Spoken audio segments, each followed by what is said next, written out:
ये जो तुम्हारा तूफान है,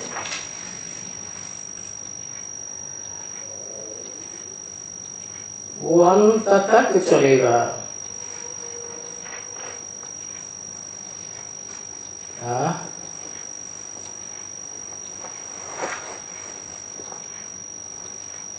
और तूफान लाने वाले कौन है?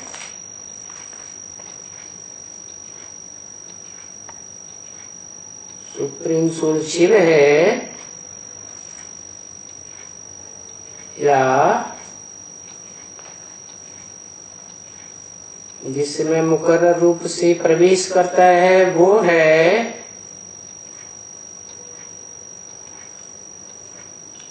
या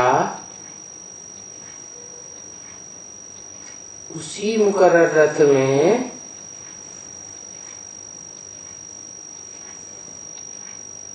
जो ज्ञान चंद्रमा कहो, वासुकी ना कहो,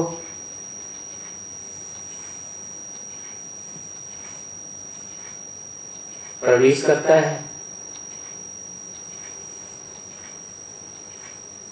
तो ये 3 आत्माएं हो गई।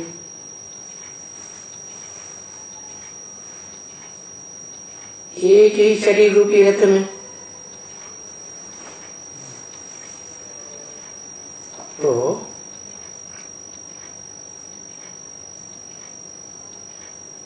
तूफानों से निकालने का काम कौन करता है?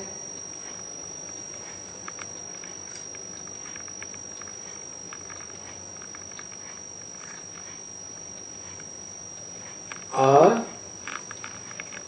तूफान लाने का काम कौन करता है?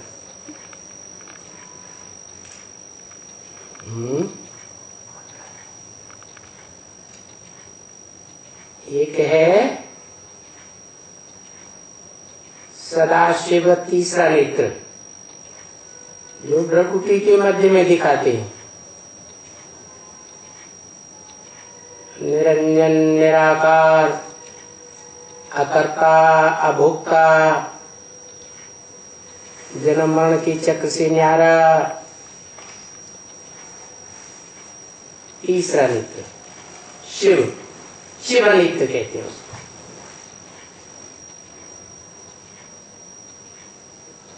है तो आत्मा ज्योतिबिंदु ही। और वो जिस भरी पूरी कुटी में प्रवेश करता है, भ्रकुटी में, वो शरीर रूपी भरी पूरी कुटी भाग्यशाली रथ कहा जाता है। ये पाठधारी है ना, तो भाग्यशाली तो होगा ही।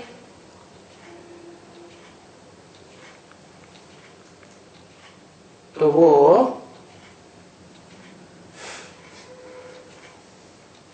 भाग्यशाली रथ वाली आत्मा, क्योंकि शिव को तो अपना रथ होता नहीं, वो तो भाग्यशाली रथ में प्रवेश करता है। तो 2 आत्माएं हो गई। और तीसरी आत्मा और है, जो मस्तक में दिखाई जाती है।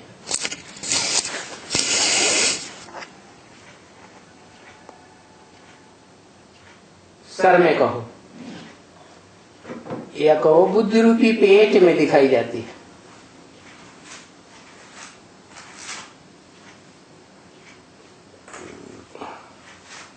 पेट में कौन प्रवेश करता है? बच्चा प्रवेश करता है।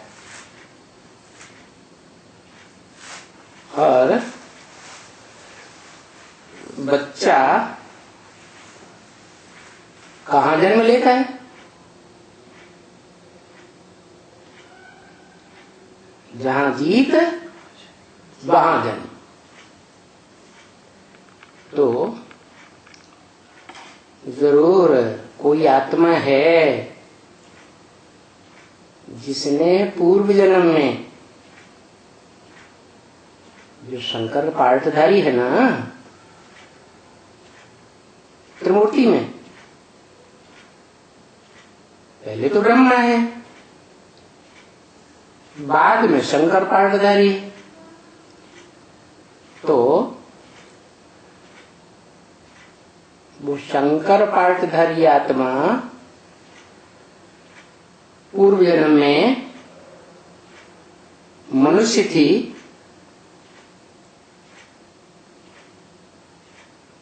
या शंकर महादेव थी? मनुष्य थी। और वो मनुष्य भी पतितम विकारी मनुष्य था, या निर्विकारी कहें, है विकारी था। तो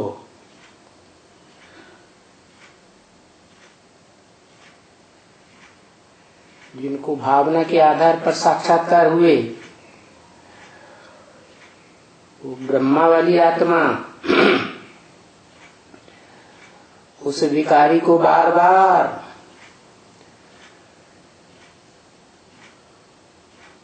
मना करती थी कि विकार में न जाओ, लेकिन वो नहीं मानता था।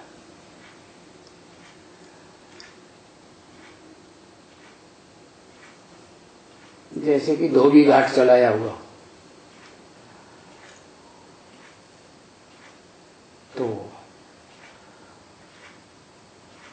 वो विकारी रहा या निर्विकारी हो गया है? क्योंकि शुरुआत में यज्ञ के आदि में ज्ञान तो था नहीं, ज्ञान से गति सदगति होती है, संपूर्ण ज्ञान नहीं था, अधूरा ज्ञान था।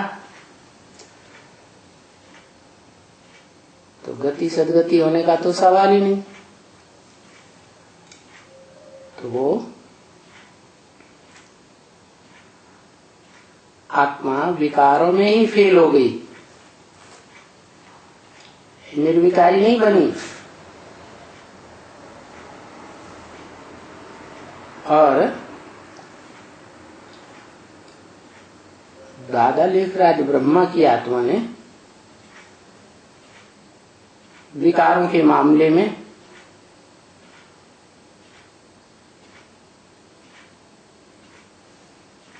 उस व्यक्ति से जीत पाली। तो कहां जन्म होगा? है जहां जीत। तो किसके ऊपर जीत? ओ जो आदि यज्ञ में बहुत विकारी था, उसके ऊपर जीत पाई। तो वो आत्मा जब शरीर छोड़ गई यज्ञ में, तो दोबारा जन्म लेके आती है।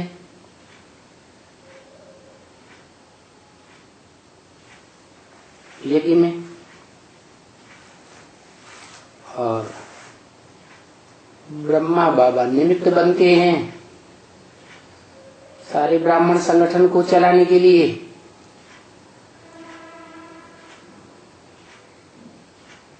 तो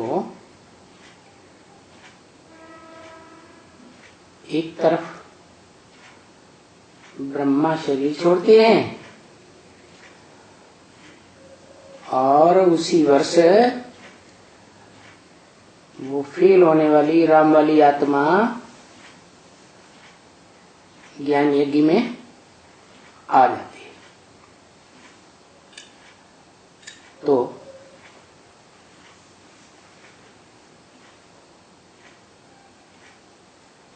ब्रह्मा को तो दिखाते हैं, शास्त्रों में दाढ़ी मूछ वाला दिखाते हैं ना, कि निर्विकारी दिखाते हैं? दाढ़ी मूछ वाला। उससे साबित होता है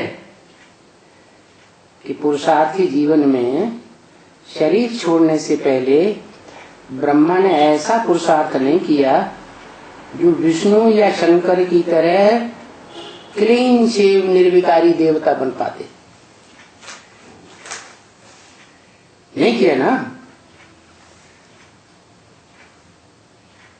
तो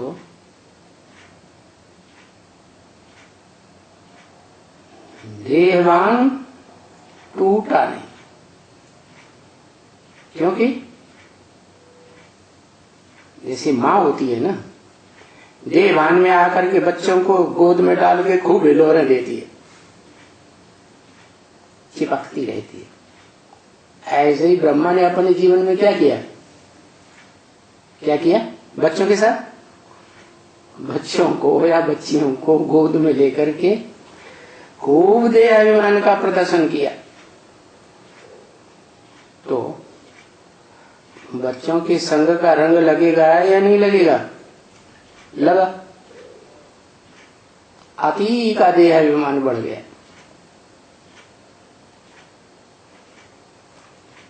वही देह अभिमान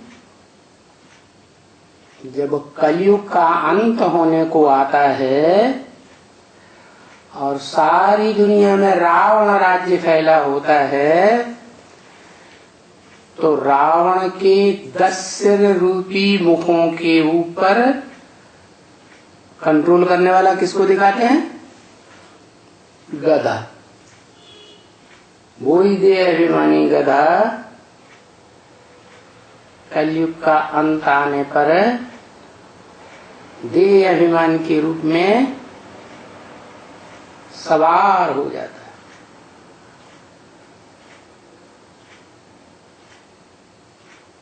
100% सवार।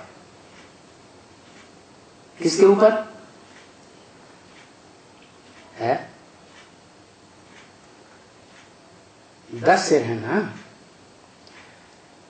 तो 10 सिरों में अव्वल नंबर सिर कौन सा?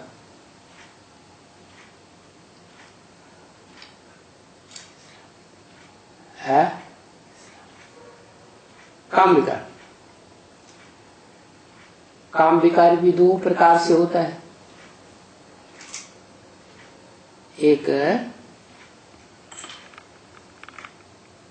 कामेंद्रिय से काम विकार एक के साथ भोगना होता है, उसको कहते हैं एक नारी सदा ब्रह्मचारी। और दूसरा होता है अनेकों के साथ व्यभिचार में जाना। तो जो इब्राहिम वाली आत्मा आती है वो व्यभिचार का पार्ट बजाती है। और काम विकार की शुरुआत कौन करता है? जैसे मुस्लिम ग्रंथों में लिखा हुआ है, शायद कुरान में ही लिखा हुआ हो कि आदम और हव्वा विकार में गए। हव्वा ने आदम को बरगलाया और फिर प्रैक्टिकल में काम किसने किया? आदम ने काम किया। तो बरगलाने वाले का ज्यादा पाप बना या प्रैक्टिकल करने वाले का ज्यादा पाप बना है? अरे बरगलाने वाला बरगलाता है, तुम मत बरगलाने में आओ। ऑप्शन है ना, तुम्हारी इच्छा है आओ ना, लेकिन वो आ गया। क्यों आ गया? क्योंकि पुरुष की कमजोरी होती है औरत, वो बच नहीं पाता। तो गया काम विकार का आरंभकर्ता। कौन है? वो ही राम वाली आत्मा जो यज्ञ के आदि में फेल हो गई थी। और काम विकार आता कब है? स्त्री देह अभिमानी होती है या पुरुष देह अभिमानी होता है? स्त्री। तो स्त्री ने आक्षेप किया, देह अभिमान ने आक्रमण किया। स्त्री रूपणी देह अभिमानी ने आक्रमण किया और वो काम विकार का सिर, रावण का पहला सिर तैयार हुआ। इसलिए कहते हैं कामदेव को भस्म किया।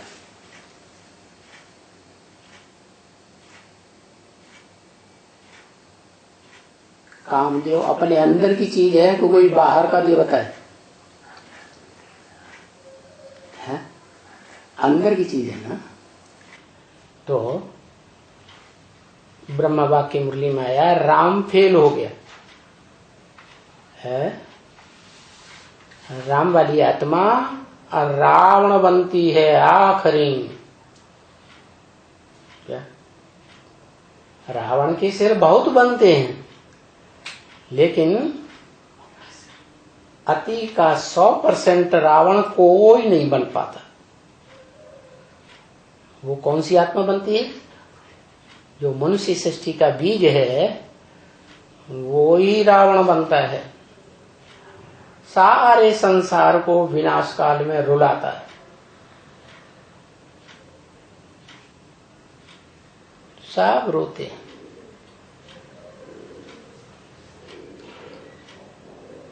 बहुत बड़ा रावण हुआ। रावयते लोकान इति रावण, जो लोगों को रुलाता है। लोक माने संसार को, सारे संसार को रुलाता है, वो ही सबसे बड़ा रावण हुआ। लेकिन रावण के ऊपर कौन सवार होता है? गधा। वो गधा कौन हुआ? देह अभिमान का गधा कौन हुआ है? ईव, हवा। तो वो देह अभिमान भी तूफान लाता है और काम विकार भी, जिसे कामदेव कहें, साक्षात कामदेव, वो भी तूफान लाता है। तो ऐसे नहीं, भगवान परीक्षा लेता है तूफानों से। जो ओरिजिनल ऊंचे थे ऊंचा भगवंत आत्मा है, सुप्रीम सोल, वो तो तूफानों से निकालने वाला है। बाकी जो दो आत्माएं हैं, एक मुकर्रर शरीरधारी जिसमें वो शिव प्रवेश करता है, शरीरधारी की आत्मा, और दूसरा ज्ञान चंद्रमा ब्रह्मा, जो घड़ी घड़ी देह अभिमानी बनता रहता है।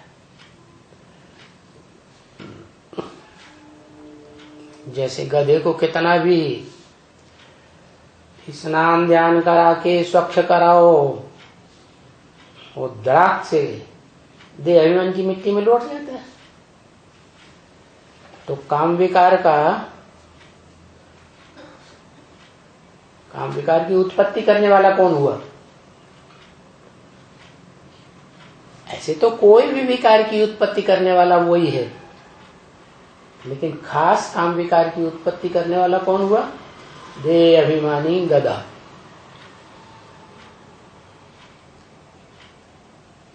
वो वासुकी नाग के रूप में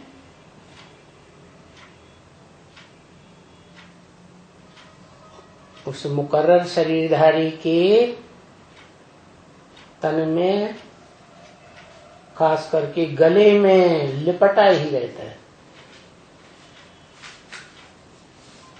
तो बताया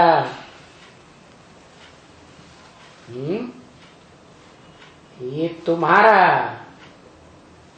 तुम्हारा माने किसका? एक का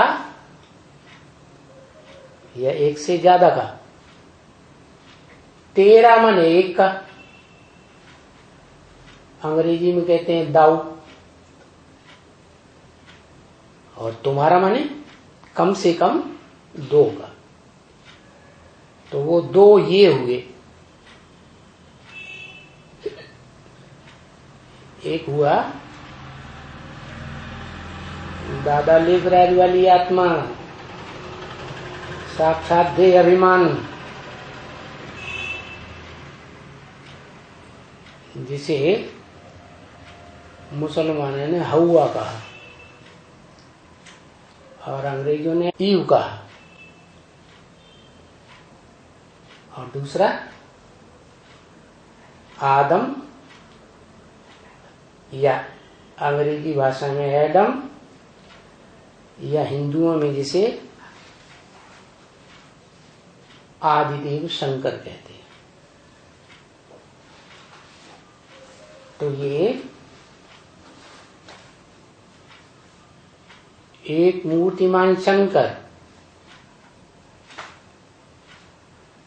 और दूसरा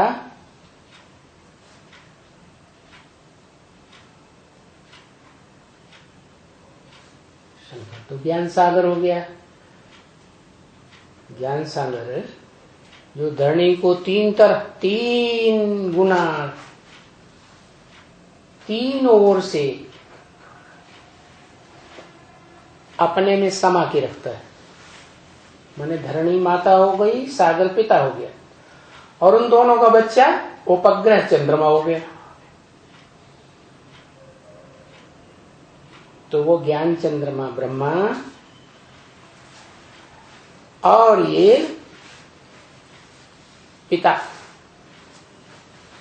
आदिदेव शंकर, दोनों की आत्मा को शिव ने बताया कि तुम्हारा ये तूफान अंत तक चलेगा, दोनों का। जब तक सृष्टि का अंत हो तब तक ये तूफान चलता रहेगा। और तूफान के आक्रमण होते रहेंगे।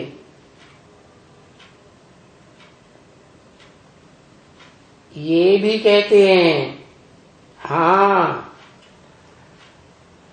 अंत तक रहेगा कुछ न कुछ।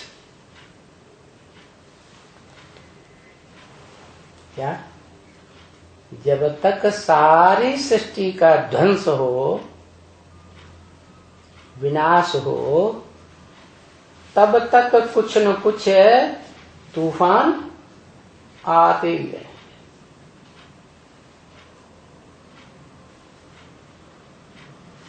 बीमारी, सीमारी, गड़बड़, कुछ न कुछ होगा।